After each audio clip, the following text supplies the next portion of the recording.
लेकिन अभी जो है वो हमारी सीनियर लीडरशिप की मीटिंग जो है वो कंक्लूड हुई है और सीनियर लीडरशिप की मीटिंग में जो गुफ्तगू हुई है, जो फैसले किए गए हैं, उनमें एक अहम फैसला ये किया गया है कि सारी पार्टी जो है वो जेल भरो तहरीक के लिए तैयार है और हमारी जो सीनियर लीडरशिप है वो भी इस तहरीक में गिरफ्तारियां देने के लिए तैयार है। शाह महमूद कुरैशी साहब ने, असद उमर साहब ने इस बात के ऊपर इंसिस्ट किया कि वो कल ही गिरफ्तारी देंगे, लेकिन अभी जो लीडरशिप है उन्होंने फैसला किया है कि तमाम एक फैसले के तहत आगे बढ़ेंगे और कल इंशाअल्लाह लाहौर से इस तहरीक का आगाज़ होने जा रहा है, जहां पे हम इंशाअल्लाह सैकड़ों कारकुनान कल यहाँ पे लाहौर में जेल जाने के लिए खुद को पेश करेंगे। ये पाकिस्तान की सियासी तारीख में एक यूनिक वाक़या है। इससे पहले कभी इस तरह की तहरीक किसी सियासी पार्टी की जरूरत ही नहीं हुई कि वो चला सके, जहां पे कारकुनान और लीडरशिप खुद को वॉलंटियर करे कि आप हमें जेलों में डालना चाहते हैं, आप हमें जेलों में डालें। और इसकी ज़रूरत इसलिए महसूस हुई है कि पाकिस्तान में बुनियादी इंसानी हकूक़ का जो चैप्टर है हमारे आइन में, उसको मुकम्मल तौर के ऊपर ख़त्म कर दिया गया है। पाकिस्तान में अपने सियासी अपोजिशन के ऊपर जाली मुकदमात बनाने का जो सिलसिला चल रहा है, उसके पेश नज़र सियासी कारकुनों के ऊपर जो तशद्दुद हो रहा है उसके पेश नज़र और पाकिस्तान के आइन को जिस तरीके से रोंदा जा रहा है उसके पेश नज़र और फिर IMF के साथ जो डील हुई है और जो PDM की हुकूमत ने जो पाकिस्तान में एक महंगाई और जो मुआशी तबाही का एक सिलसिला शुरू किया है, उसके पेश नज़र कोई और रास्ता हमारे पास नहीं है इसके अलावा कि हम अपने आप को गिरफ्तारियों के लिए पेश करें और कल से इंशाअल्लाह ताला ये सैकड़ों कारकुन जो हैं वो अपनी गिरफ्तारियां देना शुरू हो जाएंगे और हम देखेंगे कि कितनी जेलें हैं जो कि तहरीके इंसाफ के इन हज़ारों कारकुनों को अकोमोडेट कर सकें, कितने थाने हैं जो इनको अकोमोडेट कर सकें। और यहाँ पे मैं ये भी बताता चलूँ कि मैं आज इलेक्शन कमीशन का जो बयान है कि वो 90 दिन में इलेक्शन कराने के लिए तैयार है, ये बयान एक सही सिमत में एक कदम है। पाकिस्तान के सदर आरिफ अलवी साहब 9 अप्रैल को इलेक्शन की तारीख मुकर्रर कर चुके हैं, उसमें कोई आगे या पीछे नहीं हो सकता इलेक्शन एक्ट के तहत और हमारे आइन के तहत। और आज इमरान खान ने पूरी पार्टी को यह हदायत जारी की हैं कि वो इलेक्शन की खत्मी मरहले में दाखिल हो गए हैं और आप इसकी तैयारी शुरू करें। इंशाल्लाह अगले हफ्ते से हम जो टिकटों की अनाउंसमेंट्स हैं वो भी शुरू कर देंगे और तहरीक इंसाफ के जो मेंबरान असम्बली हैं उनको ये हम कहेंगे कि वो अपने अपने हलकों में जाके अपनी कैंपेन जो है वो शुरू करें और उसका आगाज़ करें। और इंशाल्लाह इसका जो नुक्ता अरूज होगा वो होगा जब इमरान खान आज से हफ्ते डेढ़ के बाद अपनी कैंपेन शुरू करेंगे और पूरे मुल्क में इंशाअल्लाह ताला हम पब्लिक अवेयरनेस, जलसे जुलूस और उसके मुताबिक जो है वो आगे चलेंगे।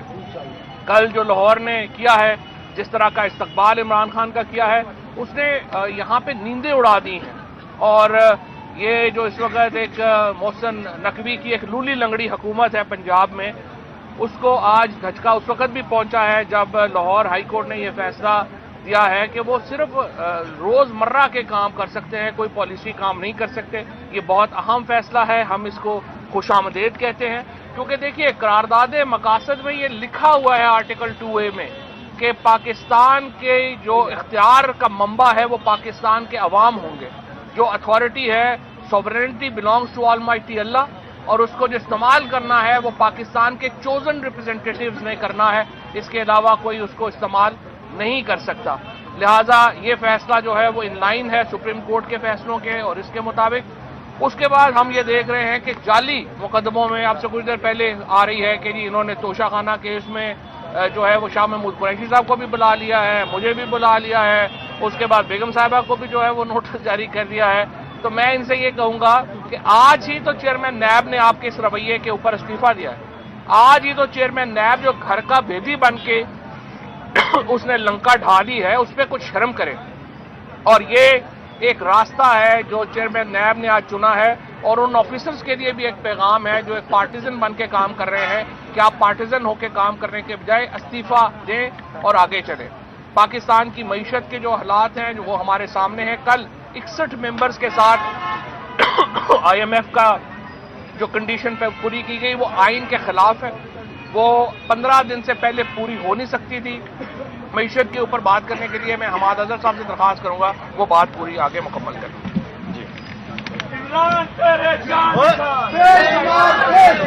بسم اللہ الرحمن الرحیم۔ کل جو فائنانس بل پاس ہوا وہ آئین اور قانون کے تقاضوں کے برخلاف پاس ہوا۔ 86 ممبرز کا جو کورم ہونا چاہیے وہ کورم بھی موجود نہیں تھا، 61 ممبرز نے صرف اس پہ ووٹ کیا۔ سینٹ کو یہ بل ٹرانسمٹ کیا جاتا ہے، وہاں سے ریکمنڈیشن دی جاتی ہیں، وہ بھی نہیں کیا گیا، وہ بھی آئینی شک پوری نہیں کی گئی۔ اور یہ جلد بازی کیوں دکھائی جا رہی ہے؟ اب یہ جلد بازی اب اس لیے دکھائی جا رہی ہے کہ معیشت کو اسحاق ڈار صاحب اس نہج پہ لے آئے ہیں کہ اب روز مرہ کے جو کام ہیں، جو خرچے ہیں، وہ بھی نہیں نکل رہے حکومت پاکستان سے۔ میں ایک بات واضح کر دینا چاہتا ہوں کہ کیونکہ اب سارا بوجھ مہنگائی کا عوام پہ ڈالنے کا فیصلہ تو یہ PDM کی حکومت کر چکی ہے۔ تیل مہنگا، ڈیزل مہنگا، بجلی مہنگی، گیس مہنگی، ہر چیز مہنگی ہے۔ افراط زر 30% پہ چلی گئی ہے۔ آٹے کی قیمت، گھی کی قیمت، دالوں کی قیمت، ہر چیز، چکن کی قیمت، یہ سارا کچھ تو اس حکومت نے کر دیا ہے۔ لیکن کیا IMF کی ڈیل ہونے سے یہ سب کچھ ختم ہو جائے گا؟ میں آپ کو واضح کرنا چاہتا ہوں کہ IMF کی ڈیل جو ہے وہ صرف پاکستان کو ڈیفالٹ سے بچانے کا ایک حربہ ہے۔ یہ جو ملک کے اندر مہنگائی کی لہر آ رہی ہے، جو ملک کے اندر صنعتیں بند ہو رہی ہیں، جو بے روزگاری ہو رہی ہے، اس کا حل IMF کی ڈیل میں نہیں ہے۔ اس کی پلاننگ حکومت نے خود کرنی ہے، اور موجودہ PDM حکومت پچھلے 10 ماہ میں کوئی ایک پرچی بھی نہیں دکھا سکی جس پہ ان کے پاس کوئی معاشی پلان ہو۔ بس برجمان ہو کے مسلط ہو کے بیٹھے ہیں کہ کہیں عمران خان نہ آ جائے واپس اور ہمارا جو ہے وہ NRO کینسل نہ ہو جائے۔ اس وقت جو مہنگائی کے تلے عوام دب رہی ہے، لوگوں کے لیے اس وقت لوگ اپنا بل پورا کریں، بچوں کی فیس پوری کریں، کیا پورا کریں مجھے آپ یہ بتائیں۔ آپ سب جانتے ہیں، لوگوں نے آج یہ بھی بات سینئر لیڈرشپ کی میٹنگ میں ہوئی کہ اب بیچارے بچے جو ہیں ان کو موٹر سائیکلوں پہ نہیں چھوڑنے جاتے اکثر ان کے پیرنٹس، اب پیدل ان بیچاروں کو کئی کلومیٹر چل کے جانا پڑتا ہے اپنے اسکولوں پہ، کیونکہ تیل بہت مہنگا ہو چکا ہے۔ لوگ اب آٹا خریدنے کی ان میں قوت نہیں رہ گئی، 2 وقت کی جو روٹی ہے وہ بھی اب خطرے میں پڑ گئی۔ اور یہ پہلی مرتبہ پاکستان میں ہوا ہے کہ کوئی جنگ نہیں آئی، کوئی زلزلہ نہیں آیا، کوئی وبا نہیں آئی، صرف ایک PDM کی نااہل حکومت جو ہے وہ پاکستان کی تاریخ کا بدترین معاشی بحران جو ہے اس نے نافذ کر دیا ہے۔ اس لیے جتنی ضروری ہو سکے اس وقت ہمیں اسٹیبلٹی چاہیے، اور اسٹیبلٹی کا اس وقت واحد جو حل ہے وہ عام انتخابات آئین کے مطابق ہیں۔ اور آج اگر الیکشن کمیشن نے یہ کہا ہے کہ وہ ہر وقت 90 دن کے لیے الیکشن کرانے کے لیے تیار ہے، تو یہ گھوڑا ہے، یہ میدان ہے، اناؤنس کریں، پاکستان کی سیاست کا اور پاکستان کی معیشت کا پہیہ آگے چلے اور ہم الیکشن کی طرف بھائی گزارش یہ ہے کہ PDM کا حکومت میں آنا بڑی غلطی ہے یا اسحاق ڈار کو وزیر خزانہ اس سے بڑی غلطی ہے بنانا؟ دیکھیں یہ دونوں بہت بڑی غلطیاں تھیں۔ پہلی بات تو یہ ہے کہ PDM کا حکومت میں آنا وہ بھی صرف ایک عمران خان کا خوف تھا، اور اس کے بعد آپ دیکھیں PDM کی 13 جماعتیں جو ہیں آج وہ منہ دکھانے کے قابل نہیں ہیں۔ یہ جو ضمنی انتخاب سسپینڈ ہوا ہے، اپنی حکومت ہے ان کی، محسن نقوی بھی ان کا گھر کا ہی بچہ ہے نا، زرداری کا بچہ ہے، اور وفاقی حکومت بھی ان کی اپنی حکومت ہے، لیکن مسلم لیگ نون کے امیدواروں نے کاغذ تک جمع نہیں کرائے لاہور جیسے شہر کے اندر۔ کیوں؟ کیونکہ کسی کو منہ دکھانے کے قابل نہیں رہے۔ لیکن ہم انہیں فرار اختیار نہیں کرنے دیں گے۔